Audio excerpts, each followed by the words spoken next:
me see whether our staff has joined. Okay.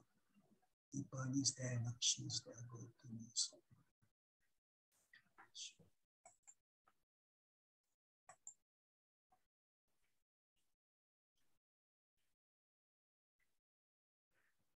Gautami, can you call Hasita and see whether he's joining?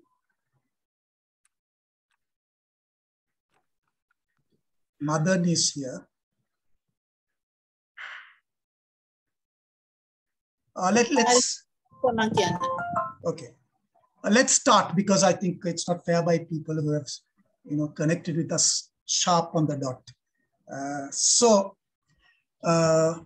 Good evening to everyone, and good morning to those who are connecting from, or good afternoon. Good morning and good afternoon to those who are connecting from outside country. It's nice to connect with you all. This is, I just like to briefly outline what we're going to do this evening. This is more or less like a training program for our research staff. And just to touch base on how we did development dialogues back in 1970s and what prompted us, what was the context, how is it the same or different to the context today, what can we learn from what we did during the 70s and 80s, and how should we do this today, because we will be embarking on this development dialogues beginning of next month. And I thought it was a good idea to get our advisors, our consultants on board. After the brief presentation, even have a consultative session, a brainstorming session, and then have a discussion. So I'm going to share my screen first to start off, to kick off with the presentation I had in mind. And Dr. Grodnitilka will come in about 5 minutes time, speak about the context during the 1970s and its relevance.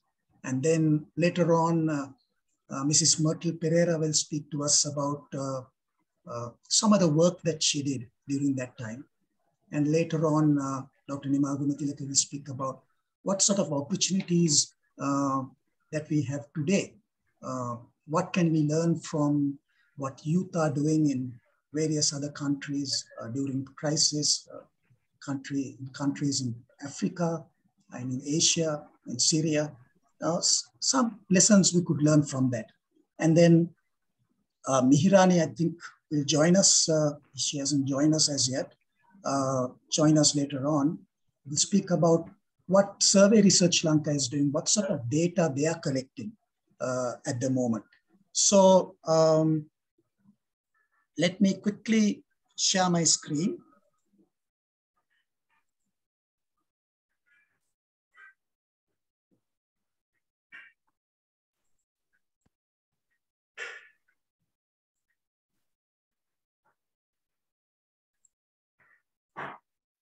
Okay, so the title of today's discussion is called Development Dialogues Then and Now. And when we started these development dialogues way back in the 1970s, this was the global context. There was a Vietnam War, and it was during the last stages. US has kind of moved the US dollar from a fixed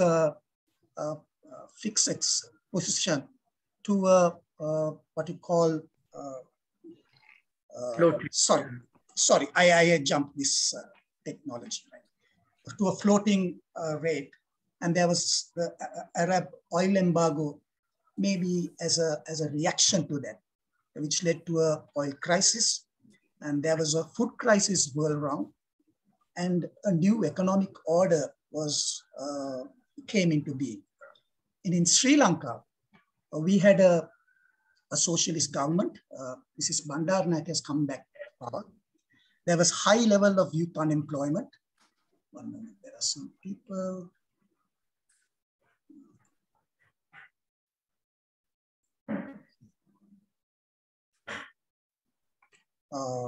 there was this insurrection in 1971. Some of you are above 50 or above 60 may remember food rationing during that time. Sri Lanka became a republic, and the Mahaweli scheme also started even during that time.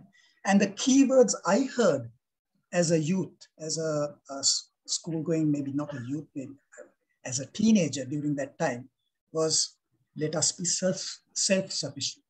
That was the kind of the scenario or the background in which we started development dialogues. I'd like to hand you over to Mr. Godfrey Gunathilake at this time, who I'm asking him to speak a little bit about the context and why Marga Institute embarked on this development dialogues. What is the reason behind it? And also what we gained out of that whole exercise.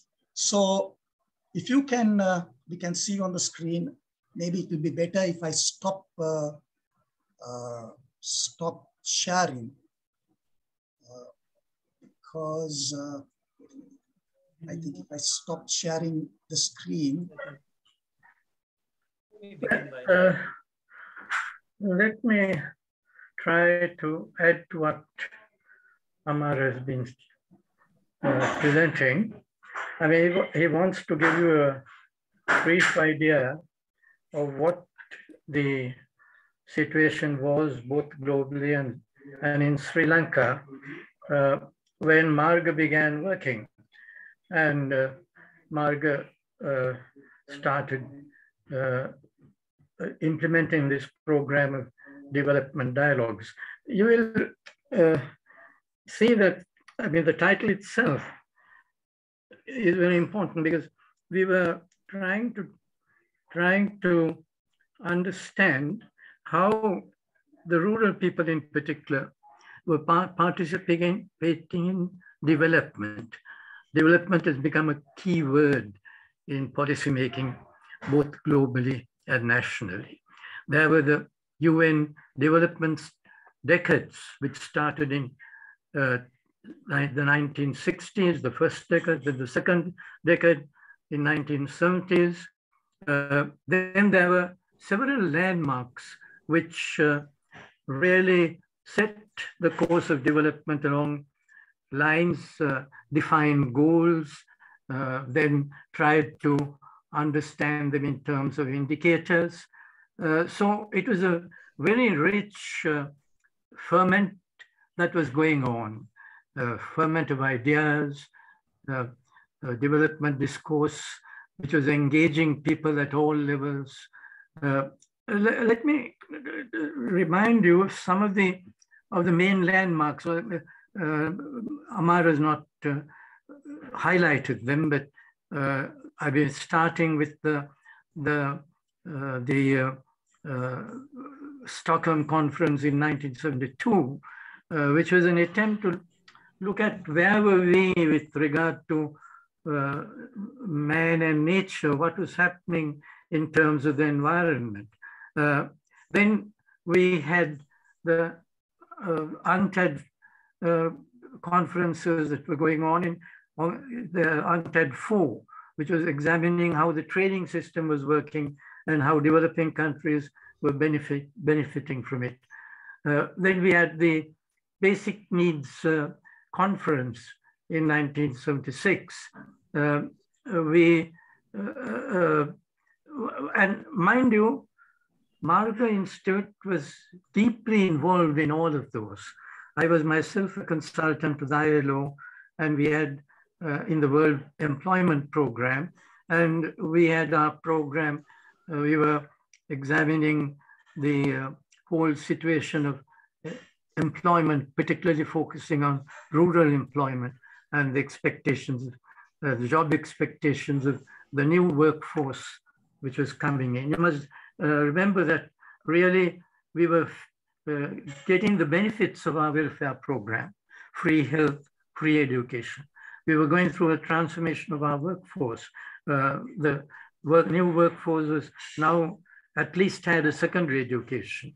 And health-wise, we were going through what was called the health transition. That is, we were moving from the high fertility, high mortality scene to the low fertility, long life expectancy scene. And the pattern of disease was changing from the communicable diseases, which were microbial in origin, to organic diseases that were in the system, which came out of your systemic changes, body changes, chemical imbalances, and so on. So all of these sweeping changes were taking place in our country, and these were also really a reflection of what was going on globally. Now, when we went to the field, we placed it in a program called the Rural Modernization Program. And I think people like Gautami, someone may be still remembering that group of people who, about 10 researchers who went and lived in the villages and who adopted methods of research which were very different from the quantitative economic-centered research, which looked at the social aspects of development, went to examine the household. So in all that, we wanted to find out how households were imagining their future. What were they expecting when we went in 1980? The 1977 economic reforms had taken place, and there were great hopes of a brighter future which opened out opportunities both in employment. There was the beginning of the migration. Unskilled workers began going and females began entering the workforce.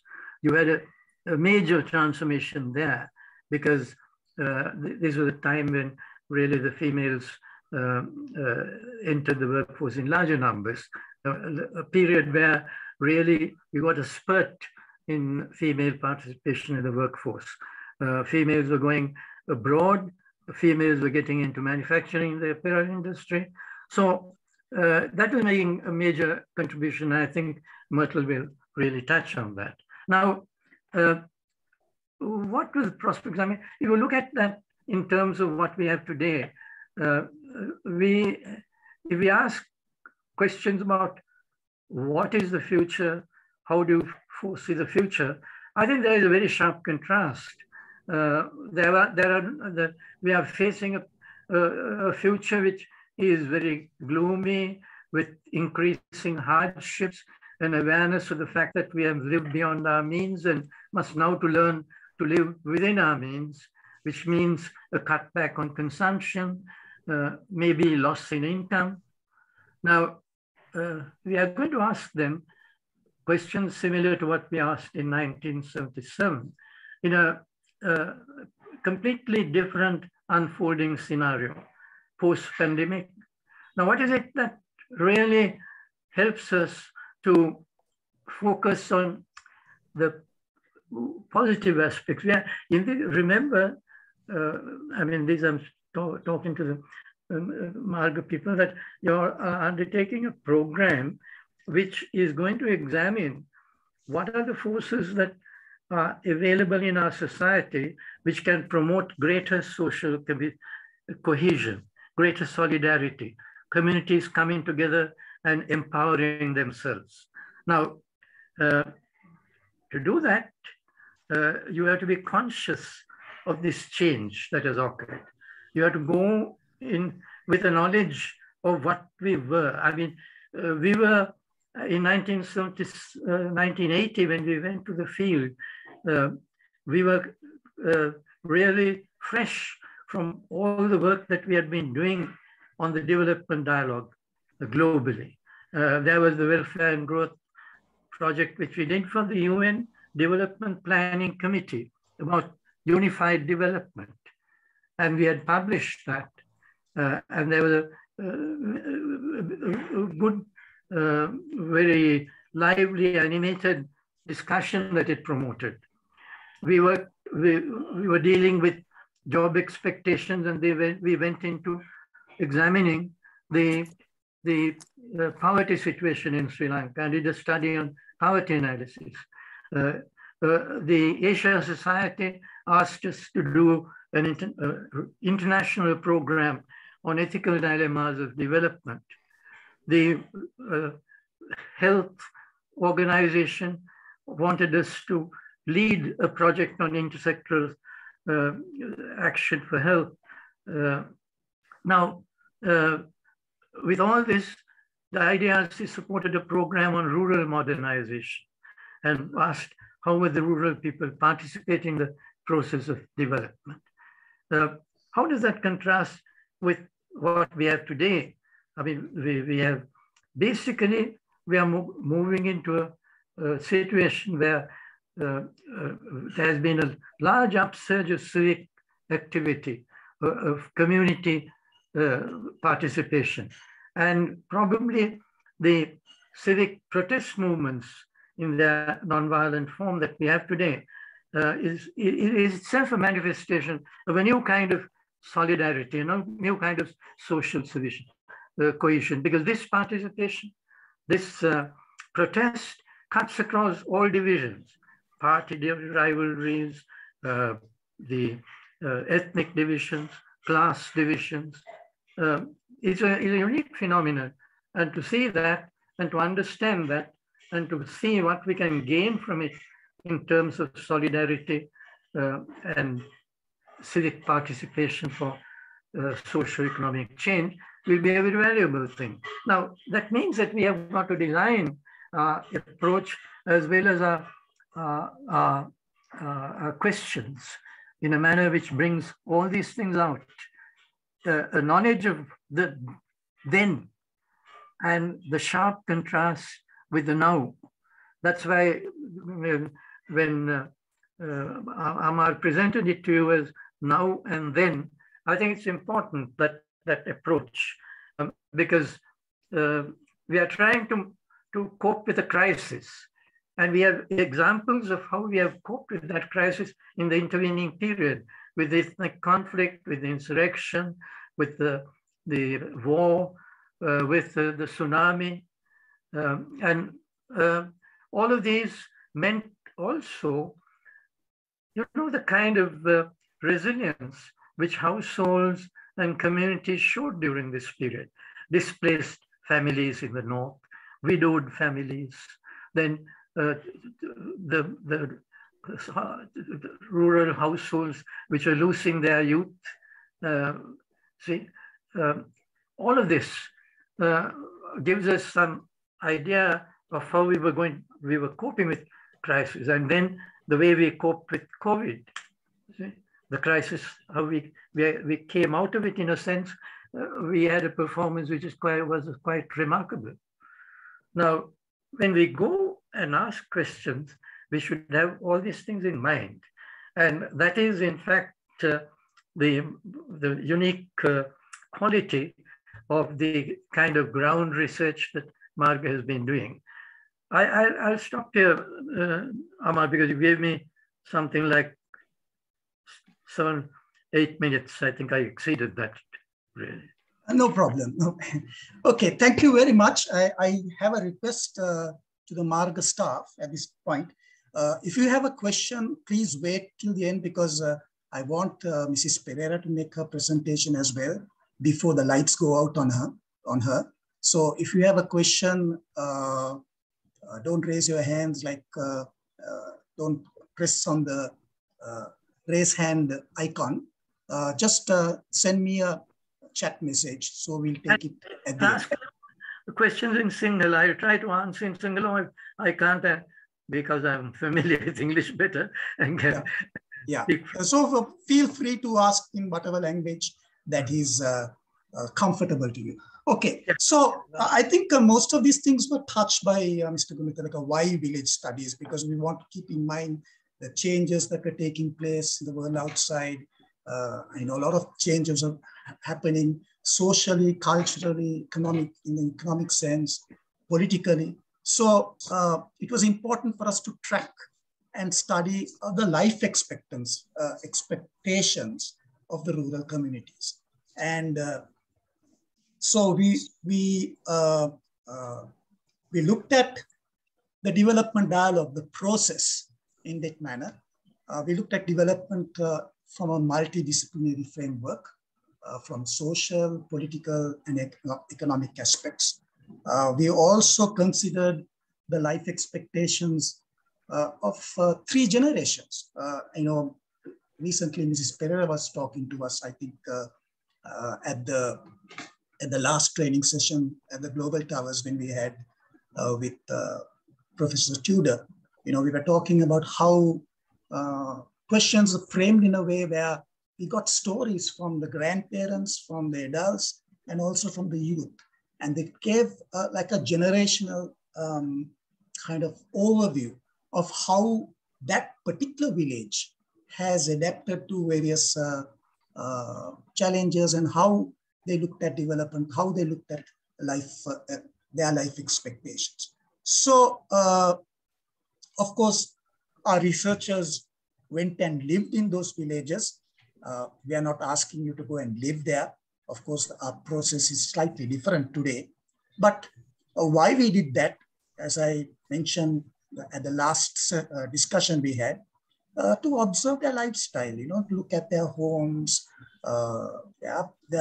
what they have in their home, what sort of home they have, what do they use, how much they listen to the radio. We shared stories about their past and what they expected from life in general. So essentially, they told us the type of life they want to lead, what they desired for their families. So I'm going to stop here for a moment, and I'm going to ask our Mrs. Pereira to come in. Myrtle, you can share your screen because it's multiple participant, I have enabled that option. So you can straight away, okay, Amma, thank you. Straight away share your screen. So over to you, Myrtle. Tell the staff a little bit about some research program that you were involved in, and yes. How we looked at development and social issues at that time. Thank you. Go ahead. Thank you. Now we are talking about the 1970s and 80s, which was actually a period of recovery from a stagnant economy which preceded it. And we had very high unemployment of educated youth. So the national policies at that time had to address these issues very seriously.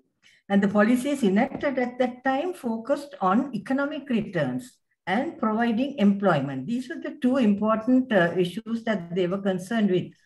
So, several path-breaking reforms were undertaken in that period, like new agriculture in the Mahaveli scheme. All these policies contain unplanned, perhaps unintended social repercussions that were not considered in policy formulation, not given attention even after implementation. Now, government policies did not appear to consider these aspects of the social impacts. Then it was the role of Marga at that time, with its wide experience in community studies in the 70s, that realized that these policies could have impact on people, and we did not know how it impacted on people and what it did to people. And so, Marga had to step in. It did so with a wide range of research that covered that period. That was the role of Marga, and Marga did that.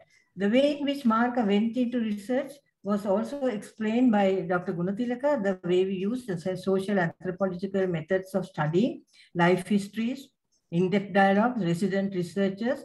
And so in that way, Marga was able to go below the surface and look for the other nuances of the social behavior. Marga highlighted the positive and the negative impacts and provided constructive recommendations to the governments, to which they paid little heed. But Marga continued with such studies. That was its role. And in this little short time that I have, I will may I just give an example, present an example of one of the projects we did in 1983-84. It was called Household, Gender and Age. And I will share the screen and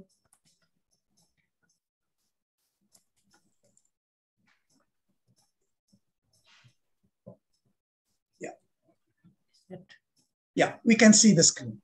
Is that okay? Yes, we can see. Right. So I'm looking at this study of household and gender and age. And this studied social change that was taking place. And Mr. Gunazilka was talking about the modernization of villages. And that was the basis on which this research was designed. And we tried to look at social change, and we looked at the social change through the household. And in the household, we looked at the prime actors of the females as prime actors. And we thought that their life changes can best denote the wider social change. So we called it was called household, gender and age. And to look at these changes, we selected 3 macro policies. One was the new agriculture under irrigation in the Mahabali scheme. The second was the free trade zones in the urban sector. And the third was the opening for migration to West Asia for employment.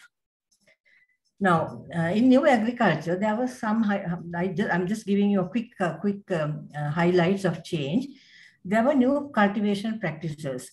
And in this, they had worked throughout the year because there was no seasonal agriculture in the Maha Valley, as in the traditional agriculture.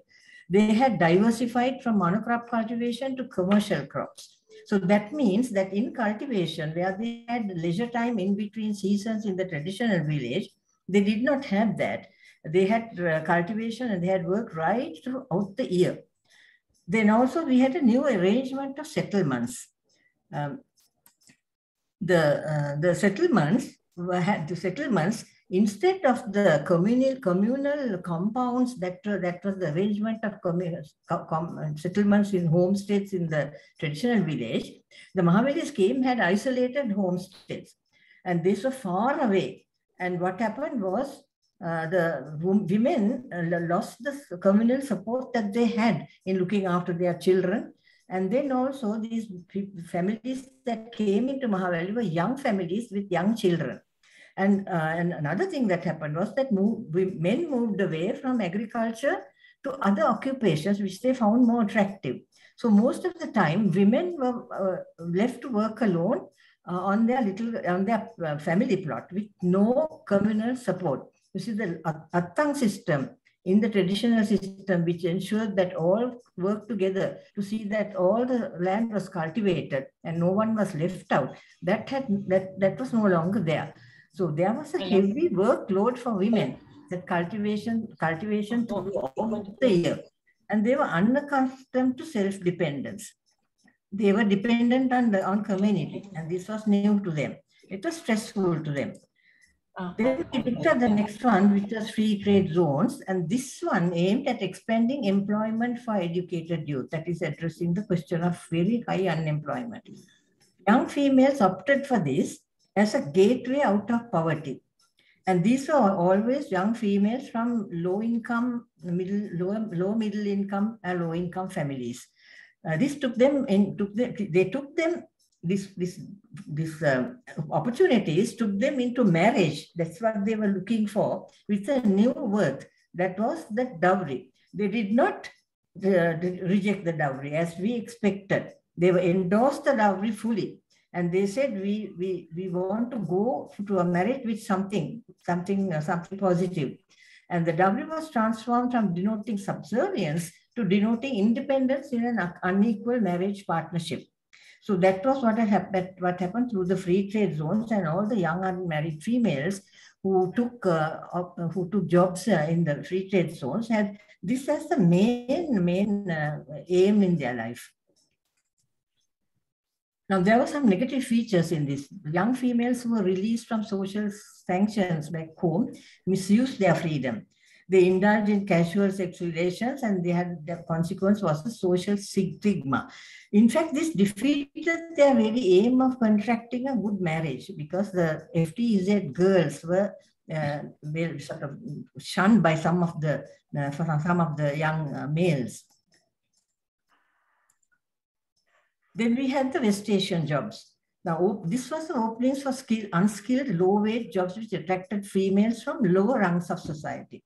Now, in employment, status was important for females. Even if they had dire need of economic support, they did not take up jobs which were low-wage and low-level jobs. Status was important, but in this case, the West Asian jobs were very attractive to the poorer and the low-income households, and with all the hazards that were out there, they were very adventurous and launched out into this with enthusiasm. Large numbers of females who the only skill they had was their ability to cook some meals in the house and do some housekeeping. And for the first time, they found an economic value conferred on this part of their work. And they took it enthusiastically and went abroad. And they were not worried about status. They thought we can acquire status later on when we invest in children's education. But for now, we want to get out of poverty. The other attraction was lump sum earnings. And so with these earnings, the women became providers. But I'm stressing it was for a time. Women did not remain as providers.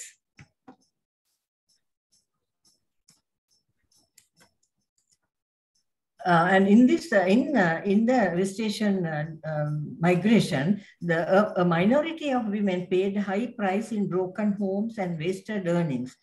But like the FTZs, these migrant workers earned foreign exchange for the economy, and so they acquired additional value for that function that they perform. If you take the way they launched out into these jobs and they became earners, then you thought that income earning would make them more strong as women, but the impact on gender roles was actually very superficial. When you looked at what happened when we did the historical data and went into life histories, we found that in both the FTZs, in the FTZs and the West Asian migration, the women who came back from their job reverted to their traditional gender roles on their return. So there was actually no real change in gender roles. Some of the significant changes that I'm highlighting here were the repercussions on labor. Men acquired new skills and came back and opened up their own little enterprises. Then the marriages were postponed, and later marriages and the acceptance of family planning, they had small families and they were very keen on education for their children.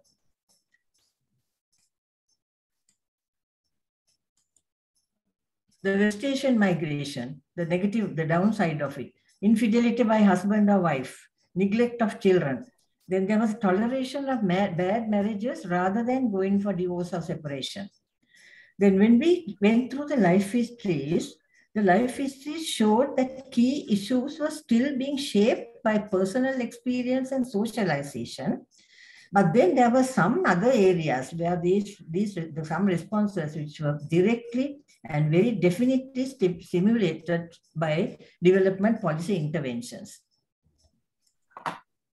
The new agriculture, which was the greatest catalyst for change, but the benefits could be reversed if there was no land for the next generation.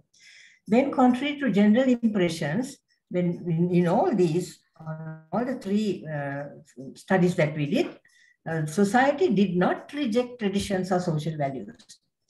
Strangely, even in employment or in other social functions, and they kept to social values and they kept to traditions. They did not give it up. So there was no modernization in that sense when we think of gender roles. But there was one disturbing feature, was that the heavy workload on women, because they were not giving up their housework. There was no help for them in there. But in addition to that, they had to go out and work in other areas of earning money. And it was a very heavy work on women. Then also, there was a continued focus on the value of the caring role of women. And the state encouraged this in order to avoid the need for state interventions for child care and elderly care. The women's role in the wider sphere can encounter cultural barriers that inhibit their effectiveness. That is, when they go out of the private sphere into the public sphere, still cultural barriers can inhibit their effectiveness. Among the majority, the tendency towards stereotyping jobs was seen, but a few of them moved out of the stereotyping jobs and went into male preserves like armed forces, engineering, etc. Now I'm coming to the end of my presentation. I'm just saying, I'm saying policymakers' dilemma, but I don't think policymakers recognize it as a dilemma because they are not recognizing the ill effects of policies at all from the experience that we had. But if they were concerned, they would be concerned about reconciling the stability of households with demands for roles outside, which may destabilize gender-based structures within the household. But there was very little change in conceptualization of gender roles. There was strong acceptance of traditional perceptions and norms. Success of development, the extent to which they incorporate the success of development could be measured in the extent to which they incorporate measures to enhance the contribution of both men and women. But this to be done in ways that are compatible with stability of household and family.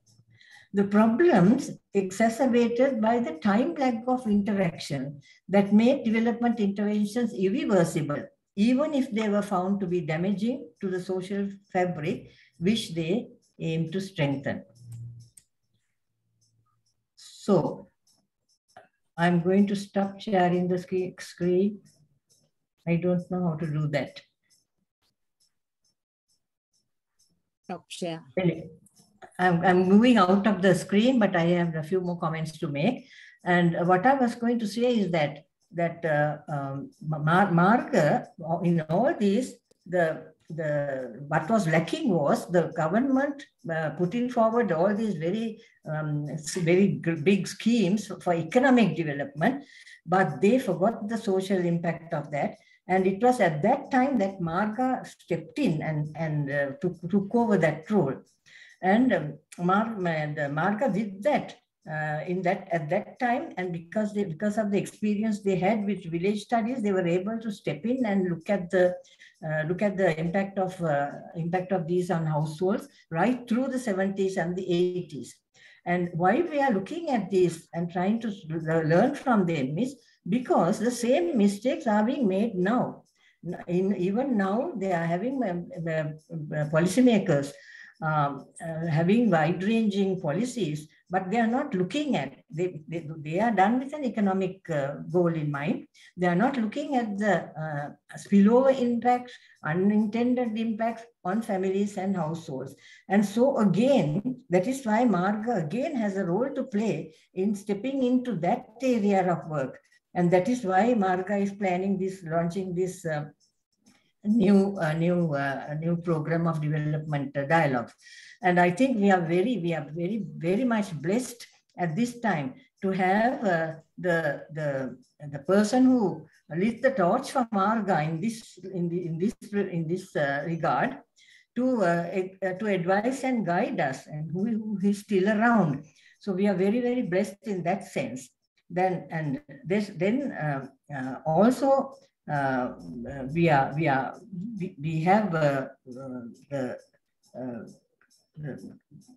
programs that we are planning are also very positive, and we are going on with that.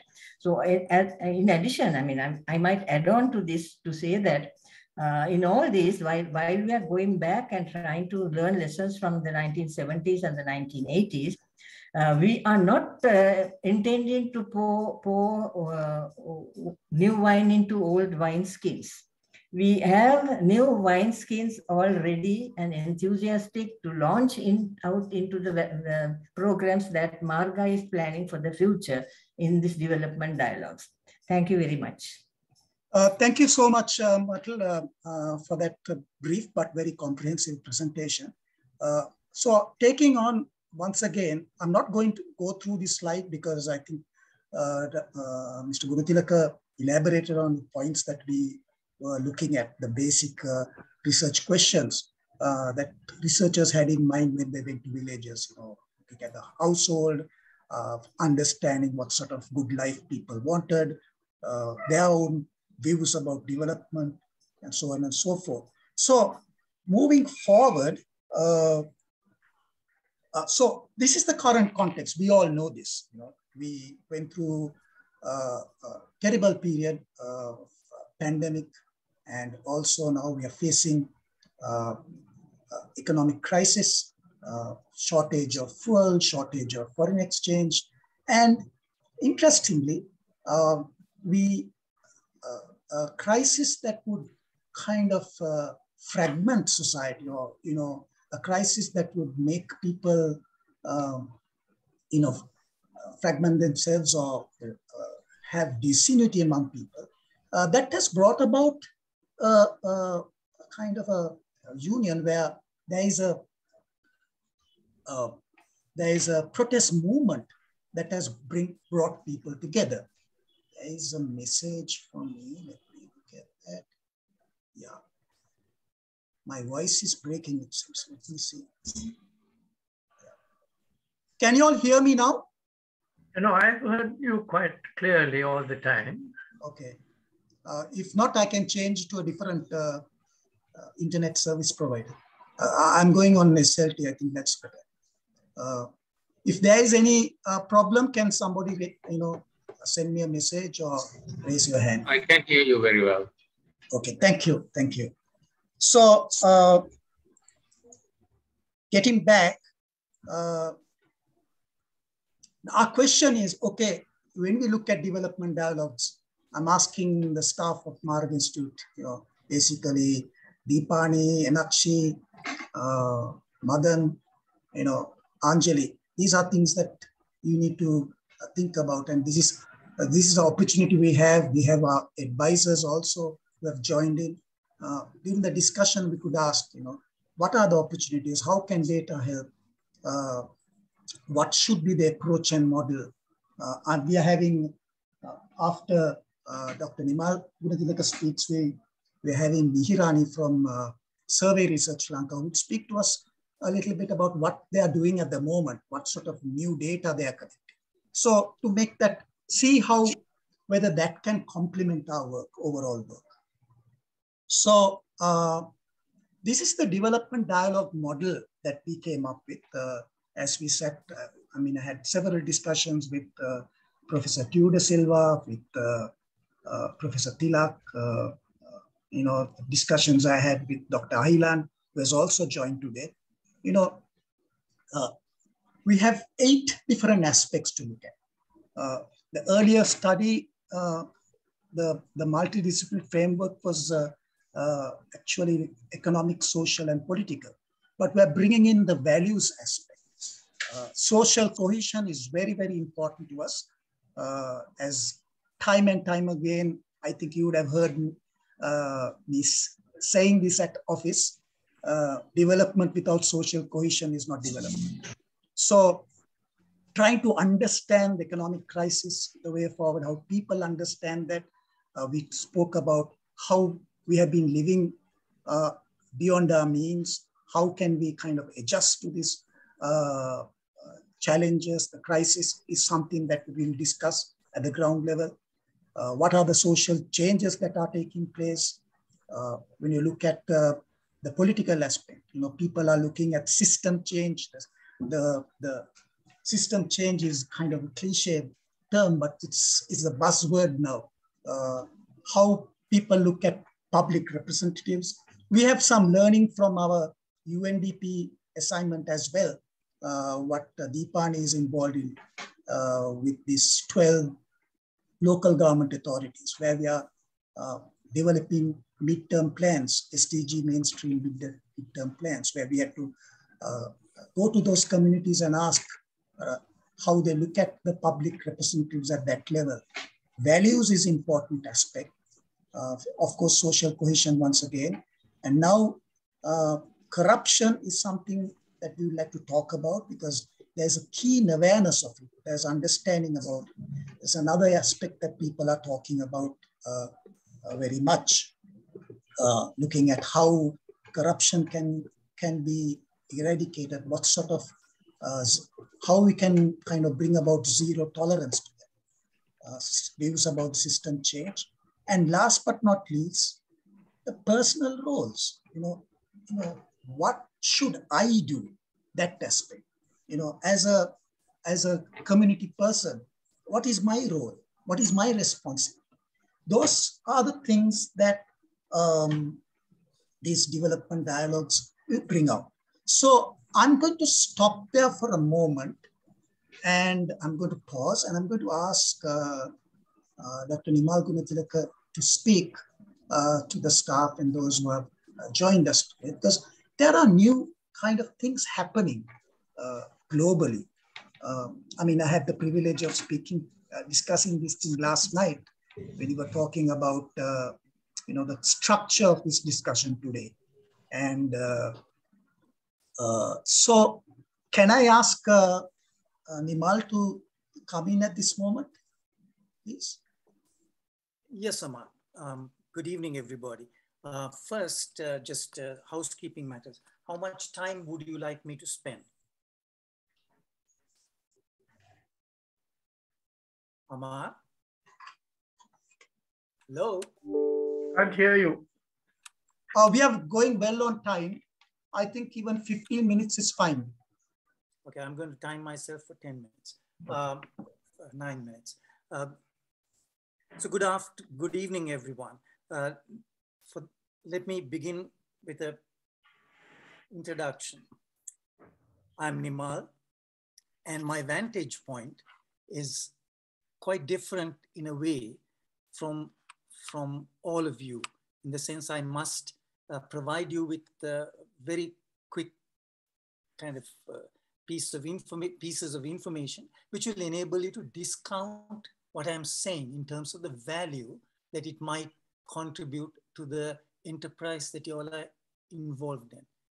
So I live in the capital city of the state of Michigan. And the state of Michigan is about 10 million people, about 60,000 square miles, bordered by the Great Lakes.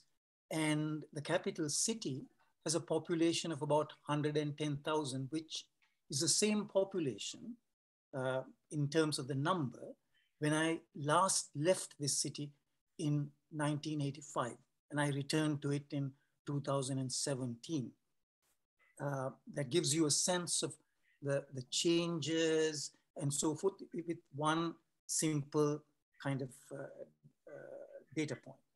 And when I was looking at the per capita income of the city, it's like 10 times that of the average Sri Lankan per capita income as of now. So I'm just using very rough, broad kind of numbers. $3,500 for Sri Lanka. This is about 39,000. Okay, I live in a neighborhood which might be in the bottom quarter of house values and income. I do not own a car. I am about 5 miles away from the public library, which enables me to access films online. Of course, the internet connection, let me check, is about 600-700 Mbps, right? Which is relatively fast compared with what you all have. And I live in an environment which can be considered to be data rich. By that I mean, there's a lot of sense and nonsense. And people believe in things which are incredible. People say things which are quite incredible. Okay? And from that environment, I engage with the world. I am able to access, I've created my own library of about 5,000 books by downloading them for free and accessing scientific journals, again, for free, because those things are now available and young people know about it, even in Sri Lanka. So let me begin by a theme that I want to include here. Things won't get any better if no one does anything about it. This was a statement that I heard a young person say in what is called a town hall meeting that Dr. Vasanthi and Professor Ahilan would be familiar with, a kind of an American kind of activity. People get together on a theme and discuss with moderation, and there are rules of engagement, what people say and so forth. Then I was also struck by a comment attributed to Bob Marley. He had been shot before a concert that he was giving, and he turned up at the concert the next day. Right? And people asked, why are you doing this? I mean, aren't you shot? And he said, people who are trying to make the world worse are not taking a day off. Why should I? So, I mean, it kind of contextualized for me when people go out like you all are doing to plan and find out what people in your own environments are thinking about this particular phenomenon of development. What is happening in their lives? How are their lives unfolding in their own context? Let me interject a connecting thought that I have regarding the descriptions that you got on the village studies, which then enabled the first development dialogues that would then document it. I happened to be a trainee in the initial part when Dr. Ranjit Senaratne conducted classes. I mean, this was like a first-rate introduction,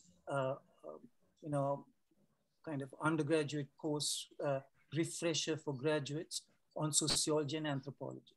The Marga Library had the full set of the Encyclopedia of Social Sciences. The Marga Library at that time might have been one of the best journal libraries in Sri Lanka. It had the ability with interlibrary exchanges to access any published material from any formal library in the public domain. And any researcher who was interested would be able to get this information. And as of course, you know that this was before the World Wide Web and the internet. The projects that Marga had, some of them that I was engaged in, had a budget line item to access books and journals. And then later on, during my period, and then I'm following that, others would have done that, we also kind of purchased desktop computers to enable the researchers to now move into the digital age. Right. Today's process of acquiring information is absolutely, imbued with different factors, right?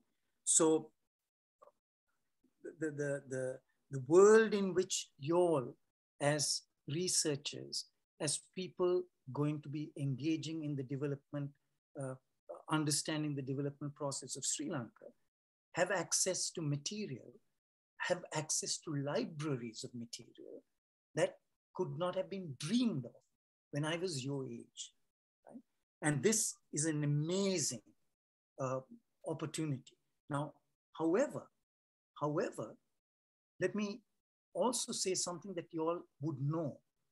If you use your own machine in order to access material, this is not neutral. This is not a value neutral activity. Your machine will give you information according to the way you train your machine. For instance, if you use Google Chrome, and if you use Google search, which is by far the largest search engine that we have, by far, incredibly large. And there's a very large body of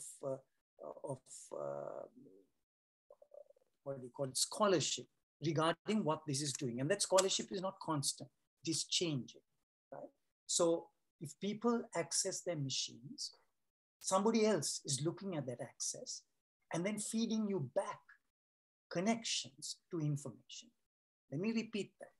When you query the World Wide Web, the machine takes the fact that you're querying the World Wide Web on the basis of where you go to and feeds you back information, which that machine and its connection to the World Wide Web based on the algorithms will give you. Which means you're not seeing, your Google is not my Google. So right now I have another machine which has 50 sites open, which I query all the time. Let me tell you, okay, I'm now going out of time. That's okay.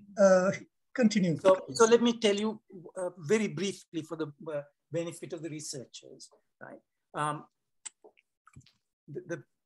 The notion of development and the fact that you're going to get involved in dialogues will be conditioned by your own understanding and what you have been provided as a guidebook or directions or training regarding development. Now, the concept and notions of development now have moved so far.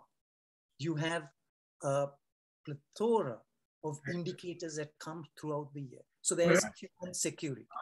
Okay? Then there is human development with its many different factors. Then there is human happiness. Okay? Then there is a sustainable biosphere, the notions of what goes in to assessing what the sustainable biosphere would be with human beings as a component part. Now, we also use the term systems. People use it as a marker. What is the understanding that we now have about systems? The scholarship and the inquiry, especially in terms of what we call interdisciplinary, has moved into a different domain. There's a whole discipline of complex system analysis. And this discipline has grown remarkably fast over the last 10, 15 years, based on the computational capacities that have been provided through the internet and through machine and machine learning. So let me repeat that. Complex systems, when we say look at the Araga layer, the insights that complex systems analysis provides is not, I emphasize, is not what one would call interdisciplinary. It is a new discipline which takes in the insights of sociology, of economics, of political science, of biology, of computational science. And this is a very rich field. And anyone who is interested can actually access material and introductory courses which enable you to understand what a complex, dynamical, interacting system is, right? A complex system is different from a chaotic system or a system that goes into equilibrium.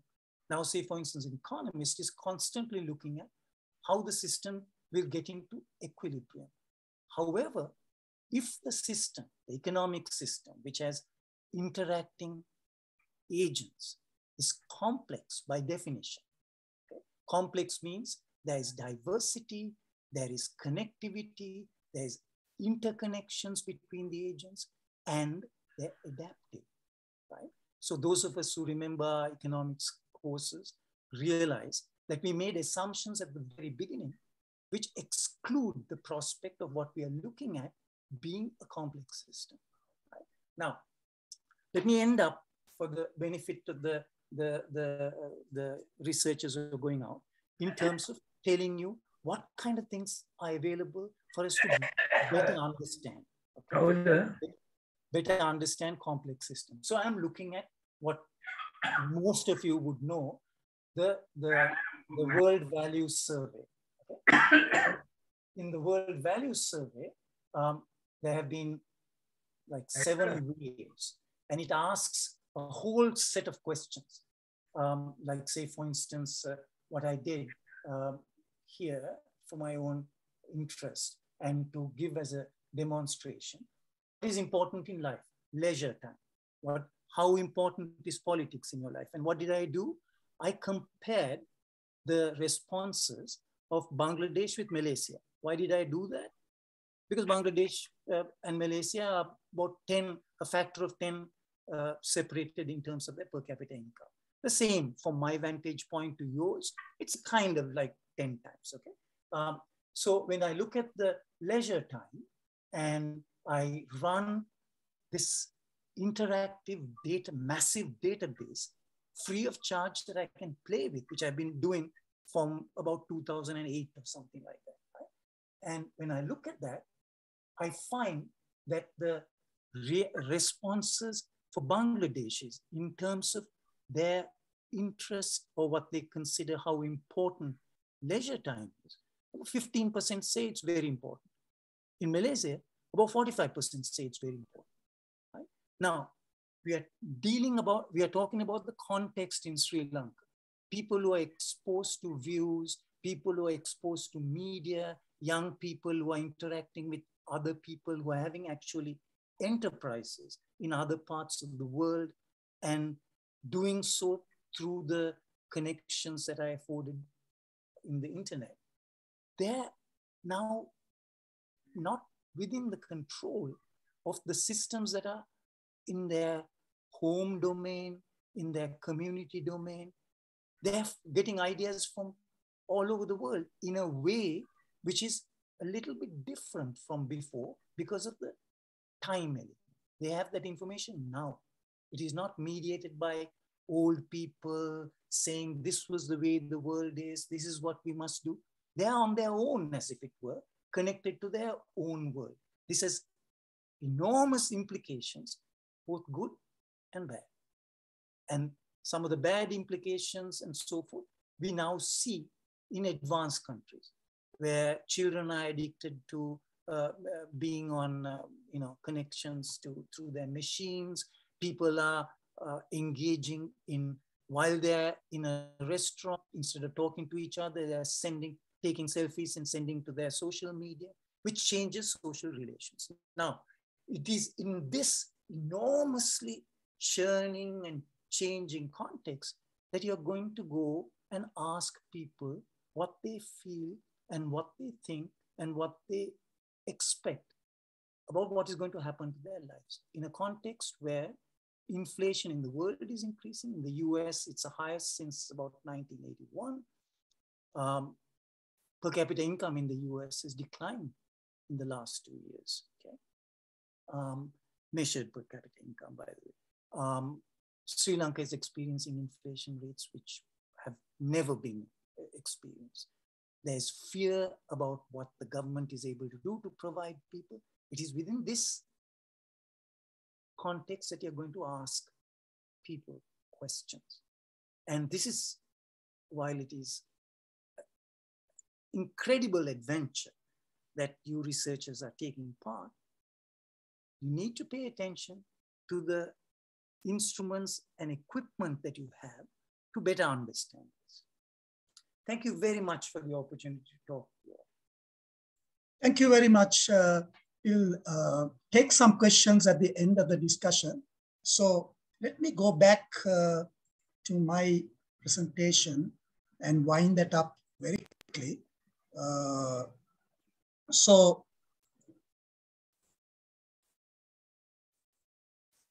Social cohesion, as I said, is a very important factor. Our project that we are embarking with the support from one of our donors is titled Together for Development. So as I said, we are looking at the social cohesion aspect. We are not only having a discussion with the village communities about what they think about development, we are also getting the communities together on a single platform to come up with a very simple, practical, easy to manage, easy to implement project. Something that would, benefit their community, a kind of a development project. We don't know what they want.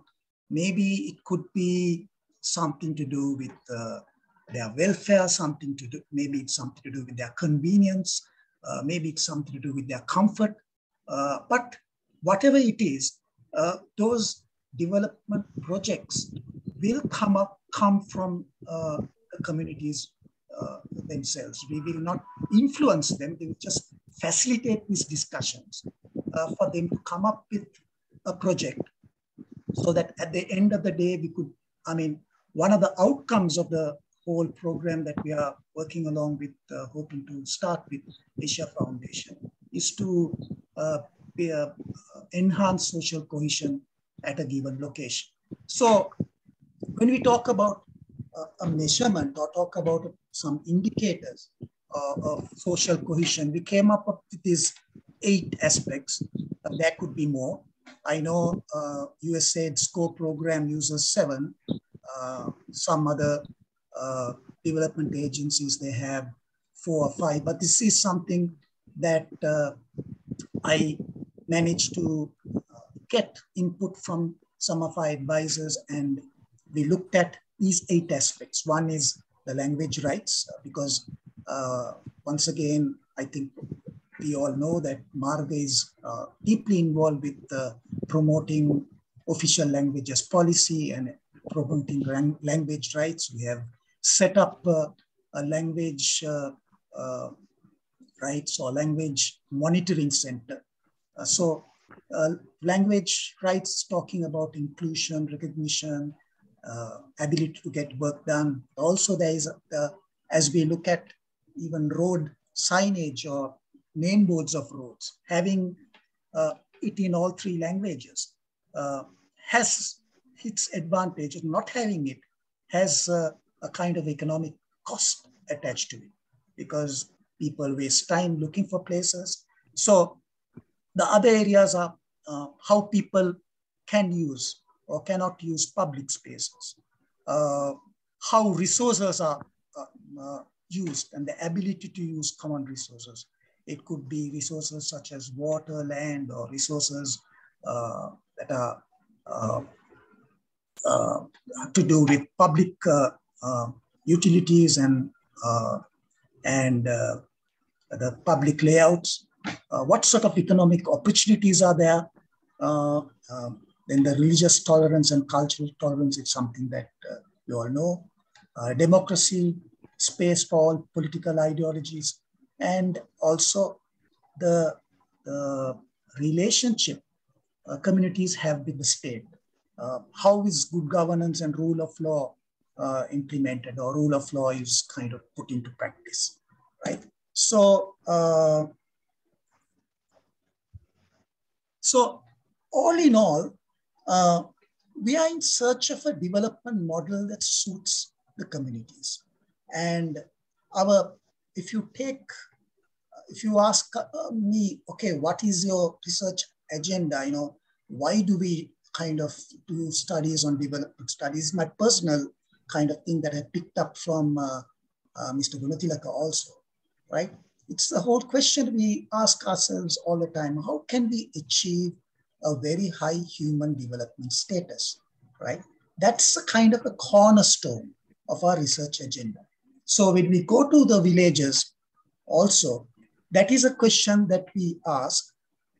And also we are looking at this whole discussion at the backdrop of the concept of globalization, right? As Dr. Nimal Nutleka was talking about how youth are connected to the world. They form their own opinions. Their aspirations are formed by probably what they come across and what they hear. They are not influenced by the older generation the way our generation was influenced. I think Deepani will recall when we did these community assessments about 7-8 months ago, and when we were talking to the youth about their role in peace building and what they thought of the adults, what they thought of the clergy and the politicians. they have very strong views about what they were going to do when they grow up, how they're relating to other communities. So I think that's another aspect we need to touch on. I will ask Professor Tilak and Dr. Ahilan also to kind of comment on that during our discussion time. But basically, we are looking at how aspirations are formed. I'm going to pause once again here. Mihirani, are you with us at this time? Yes, Sama, I am here. If you can hear me right? Yes, yeah. You can proceed. Yes, actually, what I want to do at this point, ladies and gentlemen, I would like to ask Mihirani, who's the CEO of Survey Research Lanka. Survey Research Lanka is a strategic partner of Marga still. And a couple of our projects last year, they were involved in the data collection.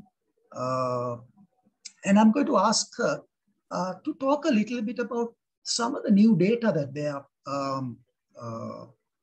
collecting, some of the surveys that they're doing, and the methodologies that they're using. Maybe there may be some kind of collaboration that we could enter into to see how their data could complement our work when it comes to development dialogue. So Mihirani, if you could take over, you have about 7 minutes. Yes, Sama. Yeah. And you can share your screen if you wish to. Awesome, thanks.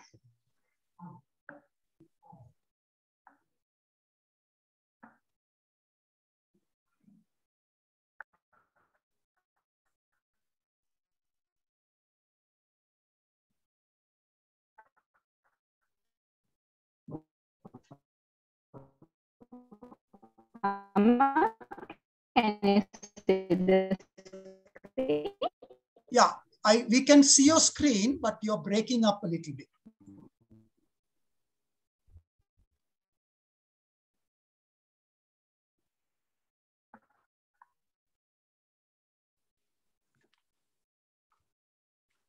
Yeah, go ahead. Should be okay. Right. So hi, everyone. So thanks, Amma, for the opportunity. So I would take the 7 to 10 minutes that was given to talk about some of the work that we have done during the COVID pandemic, as well as currently ongoing ones, which I can, of course, share with the audience.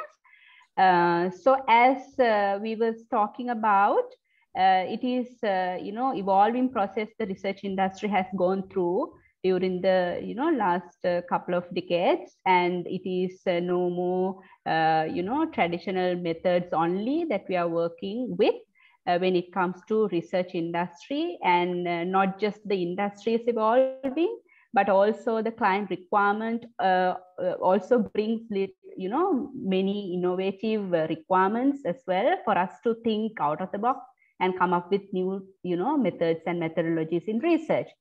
So all in all, in research broadly, what we do as a research and consultancy arm in the country, taking briefs from clients and also generating briefs from ourselves and acquire data, both qualitative and quantitative. Sometimes we triangulate the methods depending on the requirements for the research problem. And some work we get an opportunity to publish, some work we don't get an opportunity to publish because the data would be the property of our clients who are going to commission projects. So by using different methods, we at SRL do ad hoc work, ad hoc research, as well as continuous work for our clients' benefits, as well as for public interest. So when I say ad hoc research, that is one type of strategic driven research. So when a client had identified an opportunity in the market or opportunity in the society for any development work, so we draft the design from the first principle to answer their research questions and have the data acquiring strategies suiting to that project. So some other work is going on. Once we have initiated similar projects, we would need to understand the trends and patterns in the society and in the market, and to understand what are the impacts that it would have for different dialogues, be it commercial sector conversations, be it social sector conversations, how these initiatives would have impact. So continuous work as well as ad hoc work is going on in the industry. So social matters, commercial matters, political, media related research are the broad areas that we help our clients with, and as well as we generate research for the public interest point of view. So now what I'm going to do is, amidst of many, research that we do, large scale, small scale, simple to complex research, I'm going to pick up some recent research work that SRL has generated the brief, and SRL has used the different methodologies and acquired data and published in public forums, domains for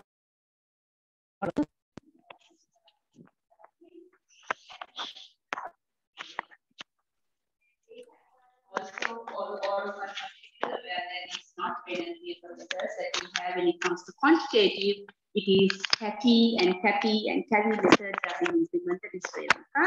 So when it is CATI, computer personal interviews, and start trained to walk with their tablets and smartphones to administer work, administer the surveys, and so CATI work is when it comes to telephone studies, there will be a scripted questionnaire for the enumerator to administer over the phone, and CATI work would be the web links that we share with our audience. So amidst of those developments, SRL, as Amar mentioned, we have been partnering with Marga as well. So those are very, very high-end work that we have done and published for some time. So these are some of the research that we have done during COVID and published, and some of the work is going on, not published. So I would like to share some of the interesting insights. So I will take you through each of these work with snippets of this each of these research. So once when we had the severe impact from COVID, we decided, all our researchers decided to understand the impact of COVID, and during COVID, how people are going to change their purchase behavior, and in other words, stocking their grocery items, what kind of changes would have happened during COVID due to many difficulties that they would have to do the traditional way of shopping.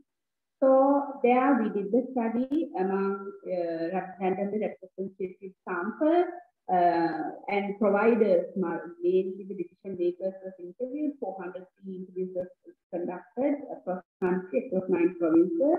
The sample was proportionally allocated.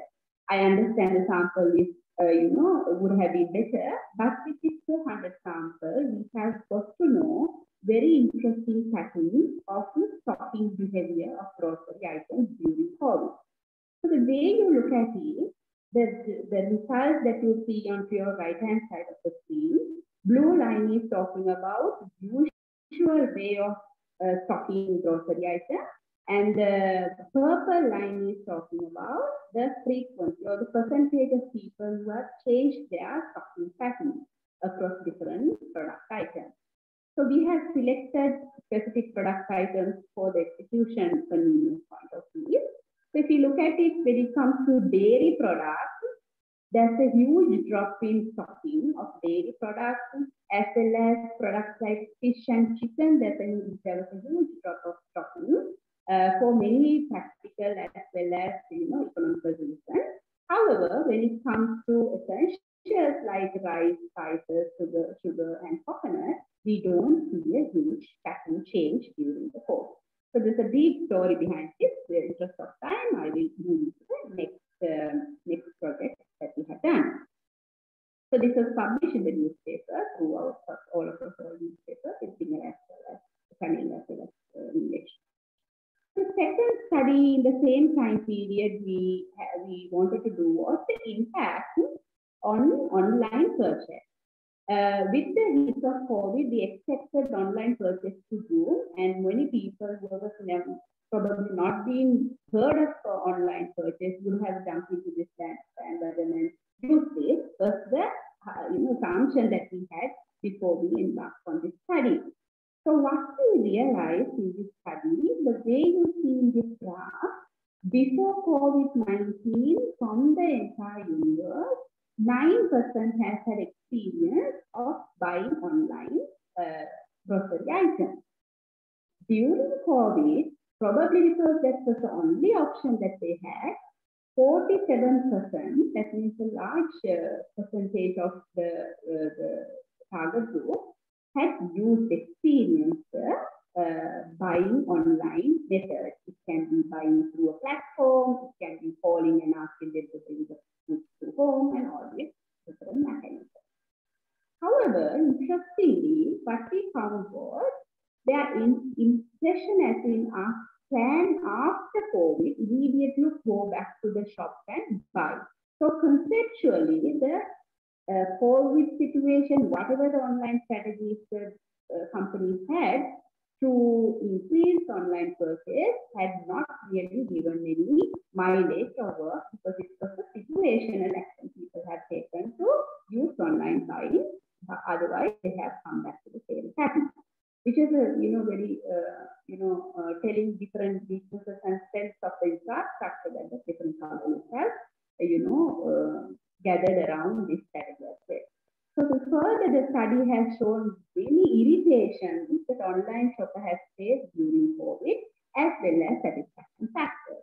So some of the irritations were the limited bill value that they had to buy their goods, and difficulty in getting the confirmation that their goods are coming on time or not. And the satisfaction was some of the people who have ordered have got their order in right, and the goods were fetched and all that.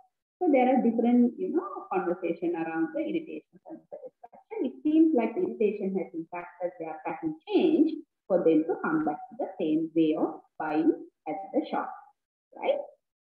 So another piece of information and data that we usually generate and gather within Israel under media research is the advertising work of different companies coming under different categories, the social related messages, the commercial related messages. So Israel Media Hub collects all number of advertisements, as well as value of advertisements on the industry rate card. So based on that data that we have, we did an analysis to see whether the COVID had impacted the advertising industry. And of course, we had we knew that there's an impact, but we wanted to see the level of impact. So what we did over here is use that data and analyze by the period during COVID and post-COVID. Same period was analyzed, and number of advertisements itself has drastically gone down because of the COVID situation. And some of the marketeers and policymakers are talking about it's good that they have cut down their advertisement during COVID. And some of the people who understand people's psychology have the opinion other way around. Their perspective is probably this is the best time to have very emotional messages to these people. But irrespective of that, overall, they have cut down the advertisement. And this provides details of who has spent a lot and who has cut down that. It's a long process. I mean, a lot of data in that. So this is the first time I will take your attention to this piece of research as well. This is just a work in progress output that you are seeing. As you see, just 84 people have voted. So what we were trying to understand the sentiments of people in the current situation. We have sent a poll for people to vote as of their perspective, what we as in our profile, high affluent segment, social economic classification, AA plus segment that he has in his study too, for us to get an understanding what is the best at a personal level best solution for us to move forward at this situation. So after many reading and research, we have gathered four key answers for them to choose one. So one was as a solution we can migrate, and another solution would be no, we will wait and see without taking a serious change in our life. Third solution would be join the goal-based movement and try to make that system change. And the fourth one is try to do new things and bring new things as solutions to current problems. So out of 84 wards, we have got 38% of people are saying we need to get together and do new things to come up from this mess. And 29.7% have said solution is to migrate, and 16.6% have said wait and see, and 16.4% have said join the goal-based movement. I must say this is probably not the mass opinion, not the entire population opinion. This is the higher social strata segment, which is not more than 10% in the country if you take the population number. So with that, even qualitative has evolved, sometimes with the benefit of COVID restrictions that we had evolved in the way of in which we do the qualitative in the same rigor, probably better rigor now. So with that, Amma, I'll stop. Thank you. If there's any questions, of course. Thank you, Mehrani. Thank you so much. It's very interesting. I think we've been having this conversation with Neil also. Some of the things that we can do online. Marga just finished a survey on system change. At the moment, we are doing 3 surveys. One with SMEs to see how SMEs are coping. Another survey on what sort of information journalists are seeking. And the third one is on farmers, how they are planning to innovate and what sort of problems that they're envisaging. So we have come to 8 o'clock. Actually, we're just over time. Kusum, are you with us? Are you still with us? Yes, Amma. Yeah. I can hear you. You can hear me. Kusum, I'd like to give you the opportunity to speak a few words just for the benefit of those who are gathered today. Kusum is one of our consultants in the Marga team. She's helping us in the area of environment, anything to do with environmental research. She's an expert, particularly in the area of water security. I think that's a pet subject. What I'm going to do is to ask Kusum, because she also is involved with type of ethnographic studies, going to villages and collecting data, spending time with villagers to ask about how the sand mining is affecting them. I know, Kusum, I'm very sorry, I'm not giving you much time. Maybe I can give you maybe 5 minutes. 7 minutes. Yeah, 5 minutes. Just to talk about, to talk about some of the challenges that you face. I'm sure our researchers would benefit from your short presentation or whatever. What are the challenges that you face when you go to villages to collect data, and how you have overcome those challenges, and what sort of advice you can give our researchers? Over to you, Kusum. Yeah, thank you, Amma.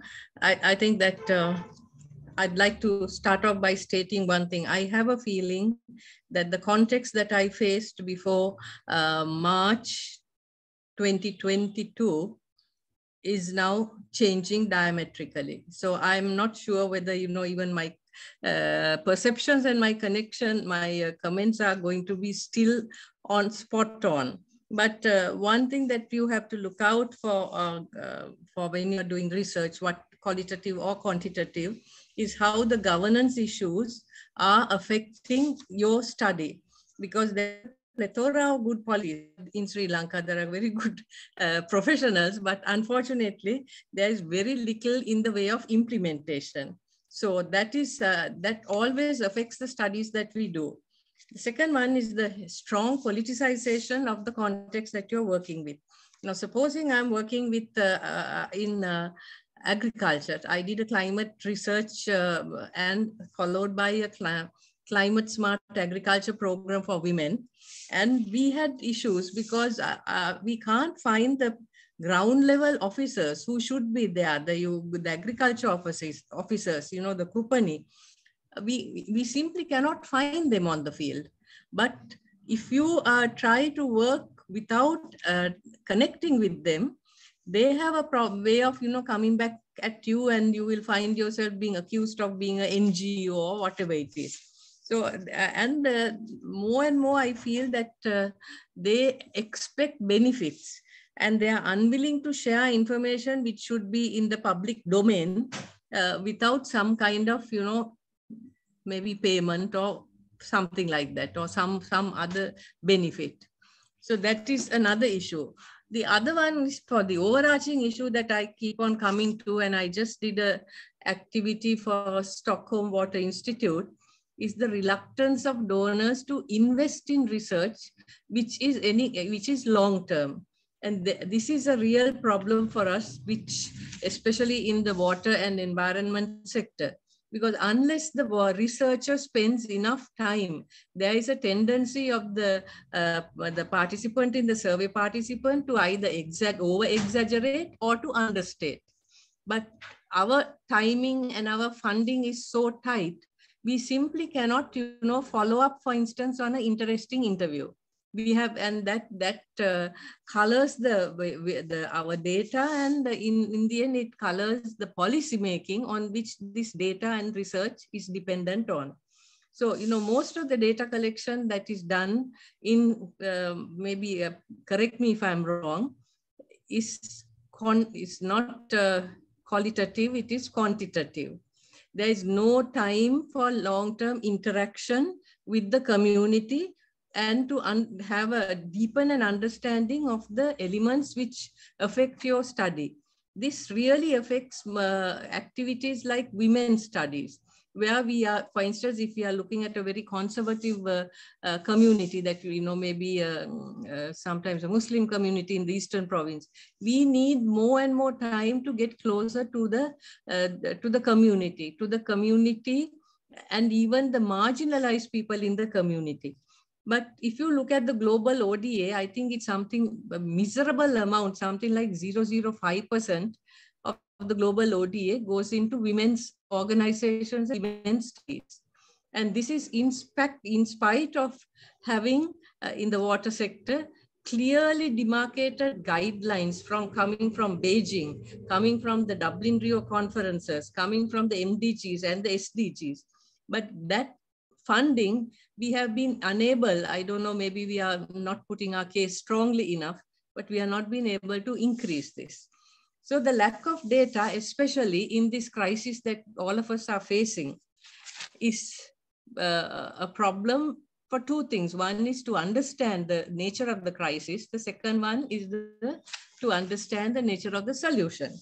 Now, I think that we have, for me, the personal fear is that we are at the verge of losing our hard-won victories in the areas of health and education.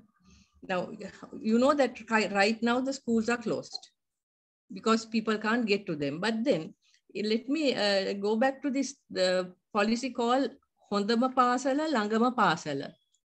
Now, if that was the case, many of the children and the teachers would not have been facing the issue that they are facing now, because you have children getting up in Avisavella and coming to Royal College.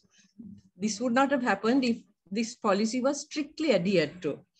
So I think that early as January 2020, I could see, because that was the time I had to do some work with schools, that there is a reluctant but a possible shift back to the village schools or the village, the small town schools.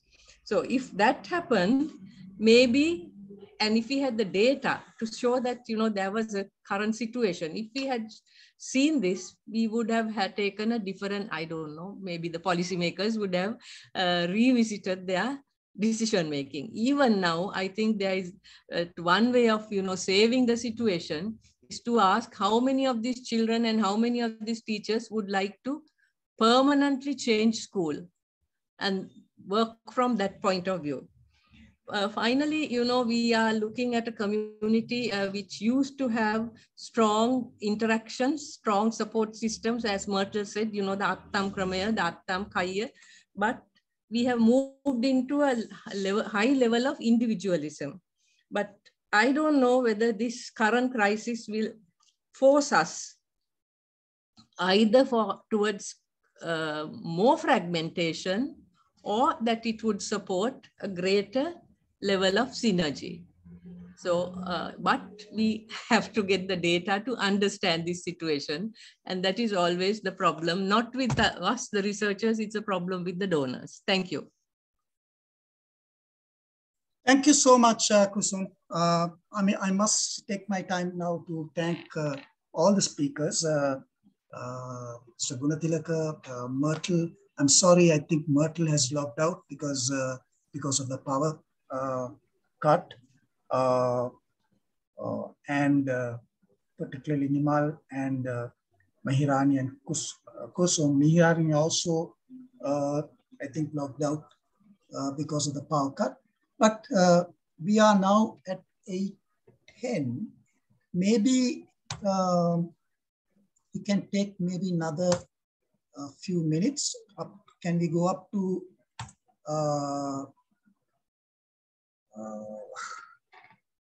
8:30 to take a couple of questions? And because guys, you can always connect with the main speakers maybe at some time, but for this particular session, first of all, I will ask Dr. Ahilan if he has something to say. Let me see whether Ahilan is still there. No, I think he also got locked out with the power, because of the power crisis. Professor Tilak, you would like to add anything? Like to say anything to our researchers, to our staff? Anything you want to? Yeah, Amma, I have to leave too quickly. So, but just very quickly, I have discussed this with you, the complementarity between the district level disparities study that I am doing, which is almost complete now. I'm going to release it soon, and the development dialogues that you are carrying on. Now, the study that I'm doing is very much data intensive. And one thing I notice is that even now, still official data are not available for year 2020, let alone 2021. So by the time these data become available, it's just too late. So without either qualitative or quantitative data, how do you make informed policy decisions? So therefore, this Marga study, development dialogues,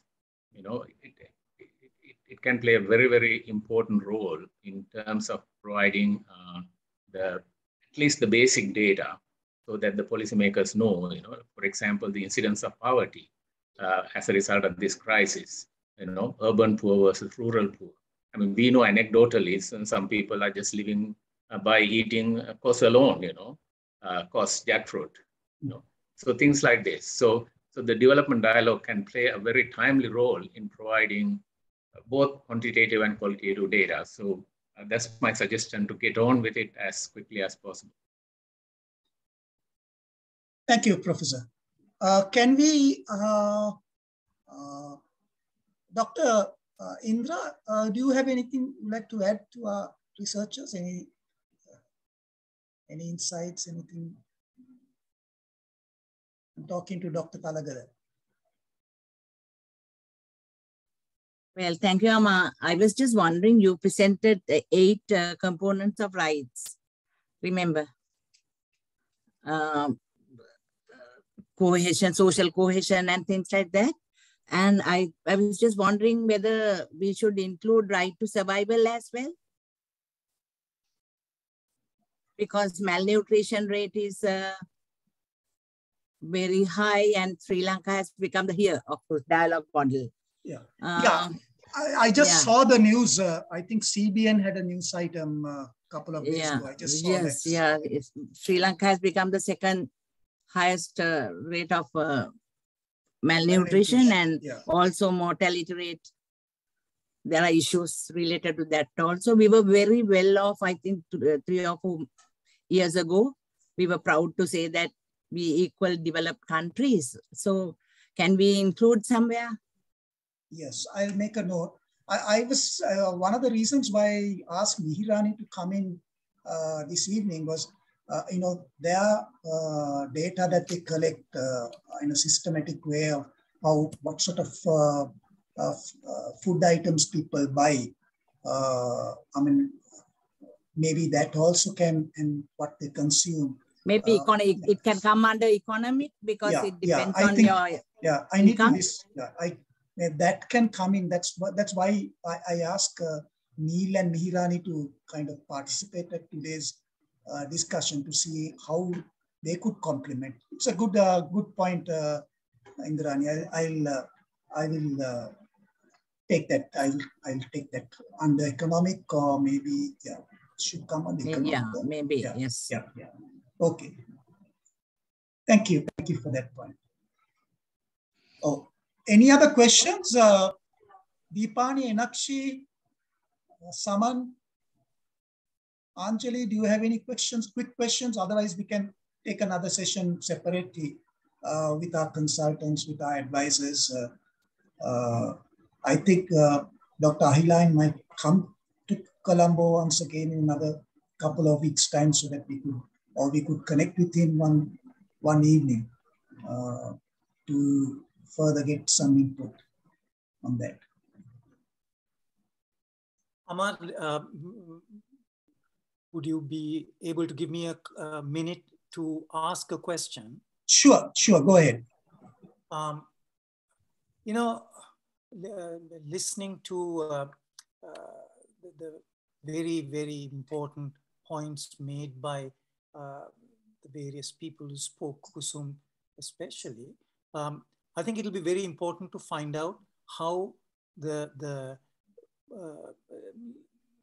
let me express it this way, that what Sri Lanka is experiencing now is an enormous stress on its institutions and systems that provide health, education, and nutrition.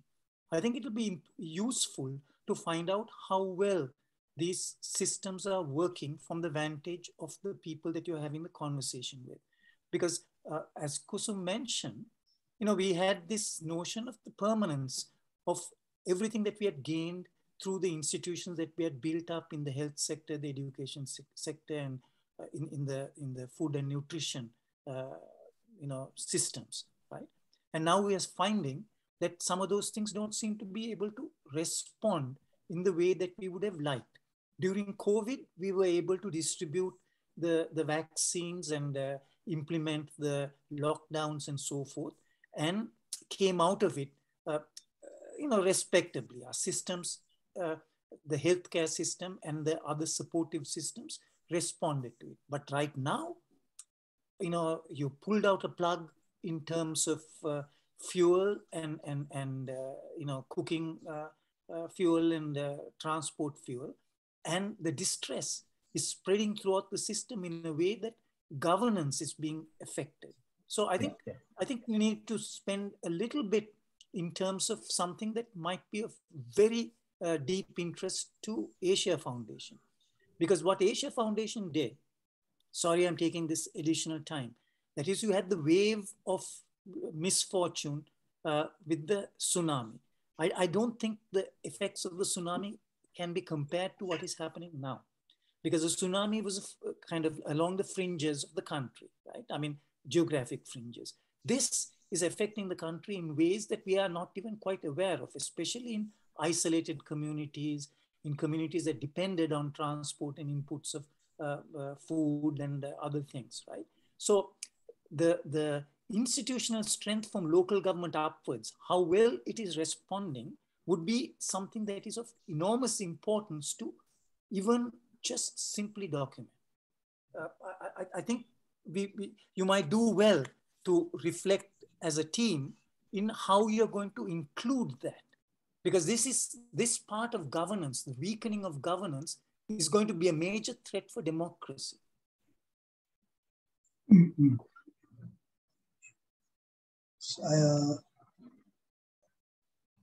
Yeah, almost like a go slow when it comes to no, I mean, state no, institution. don't anticipate, Amar, what it is without kind of like that. But just look at it in terms of people who have some sense about the structures. So you have local government structures which are expected to do some things. Then you have the central level, you have ministries. The fact that I am unable to see any plan of how to ration out what is available. I know that we don't know how many ships are coming, this, that, and the other, but these are not how do you call it, incomprehensible elements of information, right? I mean, these things can be planned out, but what is being demonstrated to me, and I might be completely wrong, is a kind of a spread of incapacity which cannot be attributed to an individual. Again, I link up something else where people are saying we need to change the whole system because there is corruption. Our understanding of even the corruption that occurs, how it spreads, I think is extremely low from what I can access in terms of published material from Sri Lanka. Okay, corruption not in terms of some theoretical description, but in terms of how it is occurring within ministries. Because what we have seen is an organized robbery by the well-to-do and others who are connected from the government, whether it was the bond scam, whether it was all this business about where the money went. It's something, a process that like a virus, which has eaten into the fabric of the country, right? So I think a little bit of time spent on how you would understand the robustness of the institutions of governance might be very useful for the conversation. Yeah, Amma, thank you. If I can, Go ahead. Yeah. I mean, I do appreciate that comments, because I think that one is that corruption, we look at only bond scams, the big ones, the big boys, but there is low level, ground level corruption, which happens. Like if you, for instance, if you are having, as I had like, got halfway through getting data on sextortion, on what happens when women want a water pump in the north and east, and how that Pradesh Sabha person continued to have relations with women until they were forced into almost suicide or leaving. That is the kind of the corruption which is unrecorded, uncharted, but it happens all the time, and it really eats into the community fabric. The second one is that all of us know about, how you have to pay teachers or principals to get your children into school. And usually it's not this Hondama Pasala, Langama Pasala, it is the one which is far away. So at every point in time, when we look at a community which used to be fairly strong in its social structures, we find this erosion, and corruption is a major measure. The other one that I would really like to, look at is the health sector. How has corruption affected the health sector? Everybody that I speak to, including the three-wheeler guys, think that this is the worst time to be in Sri Lanka. The war wasn't so bad. The tsunami wasn't bad at all for most people. And even the COVID, people managed to survive. But they cannot survive this crisis, because this is multiple crises coming one on top of the other. But it is affecting us because we have this weakened governance structure. And believe me, hardly anybody wants to do any studies of governance.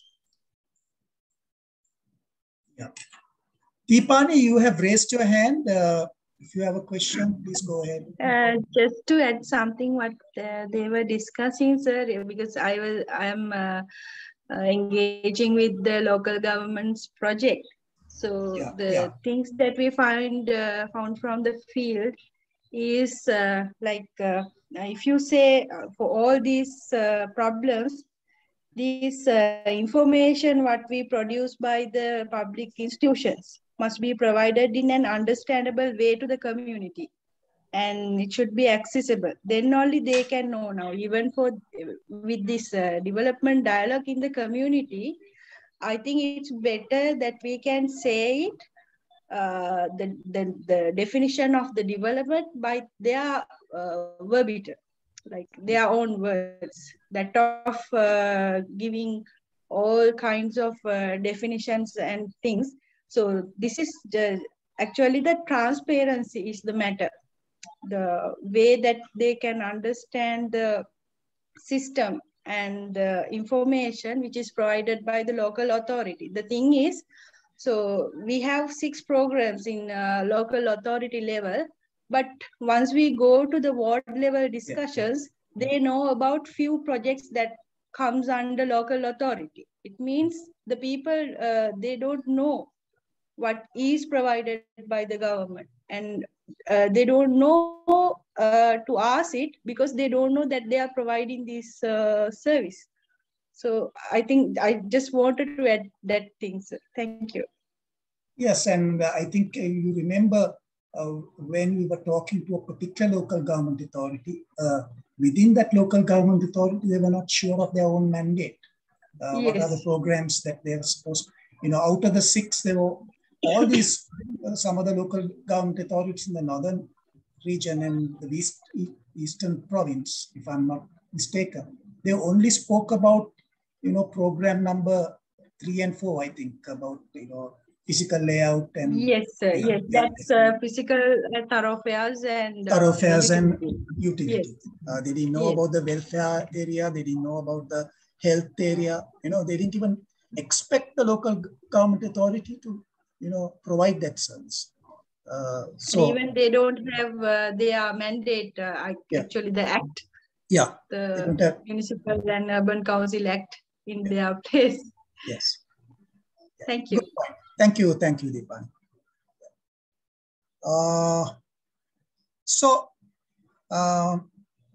Ladies and gentlemen, we have come to 8:25. Is there one more question we could throw at? Unfortunately, most of our Marga members have left the platform because of, once again, the power issue. But let's take the conversation forward. I think Professor Tudor will be back in the country maybe tomorrow or day after tomorrow. We could have another discussion with him and take this conversation forward. And any parting words? Yes, Amar. One final word. That is, when you're now moving forward, you've heard from people who are working in the field in Sri Lanka, and there are many others who would be joining you. That is, in terms of the definitions and terms that we are using, to pay attention to what the CEO of SRL said. How do people see these things? To bring the distinctions a little bit closer, right? That is one. The other one is always pay attention to how you and the team view the unfolding drama and a certain kind of attitudes and how you're going to respond to it. Like, say, for instance, just as an example, finally, people say we want to change the whole political system. What do they mean by that? Because we know it can't be done, and it has actually, in my reckoning, it doesn't have much meaning, okay? It's kind of pretty close to what a person who wants to end their life because they don't and they're taking action to do it, like as if it were, and this is a very bad example, but I'm, kind of pursuing that. If a person is, has drunk pesticide or is hanging from something saying the life is terrible, that is very different from a person who is contemplating the grimness of, their debts or their inability to feed their family, saying it's worth if I just kind of end this all. There's an enormous distinction between the two positions. One is almost viewed from a disease perspective, okay? Now, and the other might not be. So that is one. That is, what are people saying, to be able to understand in this particular context. The second is to be aware of how things aggregate. Say, for instance, you go to a community and people say, we are tolerant. Okay. Now, the fact that 40% of the people are tolerant doesn't mean that you can't end up with great segregation on the ground geographically of people separated, physically separated from each other. Okay, here I'm talking about the work that was done, and it's available. People, I'm sure some of you know it much better than I do. The work of Thomas Schelling, and his ideas that have been now formed into very simple, accessible models. That means in a community, if you have 30% of the people who are not how do you call it, cohesive in their thinking about other religions, other people, that can result in deep segregation, okay, under certain conditions. So I mean, some of these things, the notions, fundamental notions of why things are, would have to be understood a little bit better by the team when they go into the field, and a sense of enormous groundedness about the right of the people who are going to the field to engage with others in finding out what is going on. That means being able to deal with the equivalent of a BBS person who is asking, why are you here asking these questions from this community? You are an agent for somebody else to disturb the community for their purpose. This is very, very important to understand very clearly, so that we don't have untoward circumstances. So keep that in mind. Okay. We have this conversation with Kusum, some time ago about the issues and the challenges that we face on the ground. Anyway, we have now reached our time limit. It's 8:30. I think if we do not have further questions, shall we wind up now? Guys, anything more? I think we can take this conversation to a later date. So thank you very much once again. Thank you so much for being till the end of the program. I would like to thank Mr. Gunatilaka and Dr. Nimal Gunatilaka, Kusum, Atakorala, Mihirani, and especially also Myrtle Pereira for enlightening us, giving us a overall picture of what we might expect when you go to the field and what other data that we can rely on. And sort of keep prepared. I believe it has prepared you for some exciting work ahead.